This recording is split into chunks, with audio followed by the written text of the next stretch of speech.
Bebe, buat apa gitu? Ha? Buat apa gitu? Oh, ni kita nak welding handle Y16. Sebelum nak welding, kita kena ukur dulu macam ni. Okey.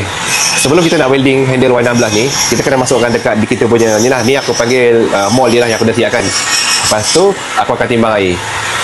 Bila tengok dekat sini nampak sengit. Mesti kamera nampak ni. Dia sengit. Bila sengit kita kena adjust lah sampai dia tegak lurus. Ni kalau korang tengok dia punya air ni duduk tengah-tengah ni, maknanya dah center lah. Bila center, aku akan tap lah welding sebelah, lepas tu baru aku welding terus keliling. Contoh dia macam ni. Okay, contoh dia macam ni.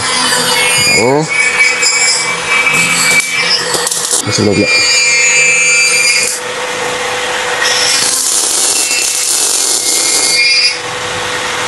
Macam tu lah. Bila dah center, aku dah tap ni, barulah aku akan welding sekeliling. Okay. So ni ada lagi Y16, Y15, V1, V2. Nanti siap nanti korang boleh tengok hasilnya. Alright. So mana nak masuk order, barang tak banyak, cuma ada ni je. Siapa cepat dia dapat. Okay. Dia dapatkan sekarang. Tekan nombor aku sediakan bawah ni.